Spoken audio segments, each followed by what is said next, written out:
Je m'appelle Arnaud Boire, moi j'ai 39 ans aujourd'hui. Je suis responsable technique du domaine ouvrage d'art chez SCE. On est basé à Nantes, un bureau d'études. Je suis membre de l'aide depuis que je suis étudiant.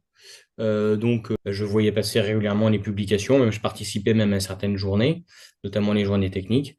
Et donc j'ai dû voir dans une des publications ou notifications par mail ce concours.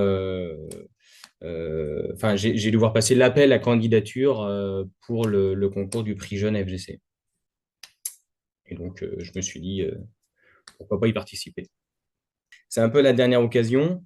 Ce que j'ai présenté lors de ce concours, c'était la conception que j'ai faite du viaduc sur la Mayenne à Château-Gontier. Et la FGC Grand Ouest venait juste d'organiser une journée technique nationale sur ce viaduc. Et donc, en tant que concepteur, j'avais déjà préparé une présentation lors de cette journée. Donc, en fait, ma présentation, elle était quasiment faite déjà. Je l'ai juste remaniée un petit peu, mais elle était déjà faite. Comme l'appel à candidature tombait au même moment, c'était pas très compliqué pour moi d'y participer. J'ai travaillé pendant un an et demi, donc je commençais à bien le connaître, donc j'étais quand même assez à l'aise à en parler. Euh, Juste de faire une présentation assez claire sur le contenu du travail et les messages qu'on veut faire passer. Après, ça reste des présentations assez techniques quand même, je pense qu'il ne faut pas l'oublier, c'est comme le cœur des sujets, mais ça reste des présentations assez souples, hein, parce que c'est entre personnes du milieu quand même, donc, qui sont intéressées par les sujets, quoi.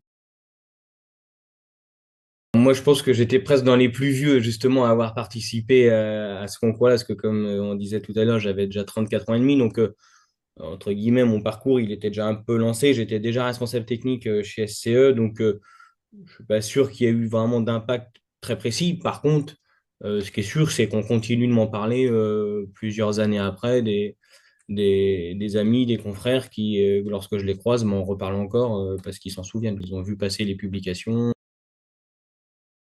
Quand on a fini un travail, ça oblige aussi un peu à le compiler, à le présenter. Ça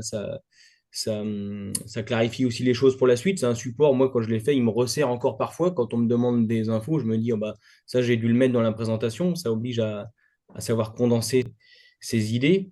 Mais non, il faut surtout pas hésiter parce que ça n'apporte que des belles. Et puis, ça permet aussi de voir ce que les autres ont fait, en fait. Ça, c'est intéressant. Bien sûr, il faut préparer un peu quand même la présentation. Forcément, ça demande un tout petit peu de travail avant, mais enfin, c'est pas grand-chose par rapport après à la visibilité que ça peut donner sur un projet, sur son entreprise, sur tout ce qu'on veut passer comme message, quoi.